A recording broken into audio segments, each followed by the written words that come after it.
London is falling, not metaphorically, but visibly, brutally, and in plain sight.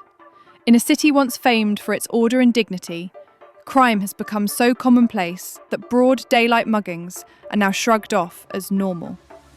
The latest victim? A young Australian model who had her phone violently stolen for the second time in 3 months, in what she believed was a safe neighbourhood of the capital. Emma Vanderhoek was walking alone on Tuesday afternoon when a masked man in black sprinted up behind her and snatched her phone from her hand. CCTV footage shows the thug tearing it away before bolting around a corner. Another man, also dressed in black, appears to follow closely behind, raising suspicions of a coordinated attack. Vanderhoek gave chase, sprinting after the thief but couldn't catch up. And where did this happen? Not in the shadows of London's underworld, but in a residential area supposedly shielded from street-level crime. That illusion has now been shattered. Taking to Instagram, the model described the terrifying moment. "My phone got stolen yesterday in London. This is the second time in 3 months, all within my so-called safe neighbourhood." What followed was perhaps even more disturbing. Instead of public support, she was flooded with comments blaming her, not the masked thug who committed the crime. "The amount of victim-blaming comments is actually insane," she wrote. "People have got so used to theft in London that they've started blaming the victims instead of holding criminals accountable."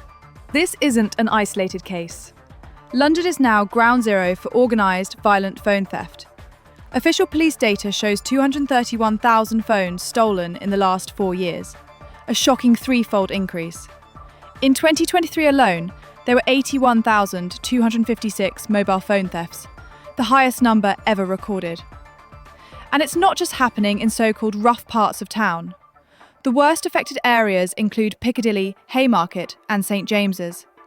Streets steeped in British heritage, now overrun by roving gangs on electric bikes. These thugs don't just operate under cover of darkness. They strike in the afternoon on crowded pavements, just steps from royal residences and private clubs. These are not opportunistic pickpockets.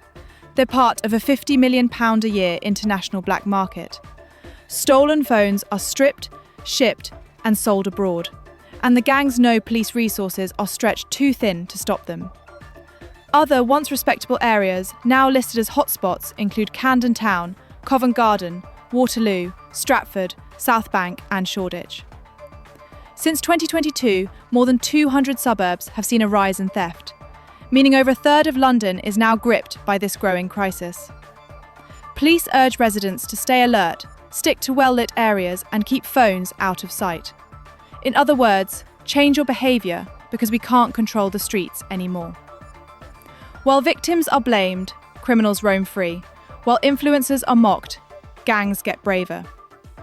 This is not just a matter of lost property, it's a matter of safety, dignity, and law. What used to be a city of order is now a city of excuses, where crime is accepted and law-abiding citizens are left to fend for themselves. For older generations who remember when police officers walked the beat and public decency mattered, this is a national disgrace. You wouldn't accept this on your own street. Why should it be accepted in your capital? Emma Vanderhoek's story is not just about a stolen phone. It's a symptom of something far worse, a city unravelling at the seams while the public is told to look the other way. If this is the new normal, then it's time to ask the hard question. How much lower can we go before London becomes unrecognisable?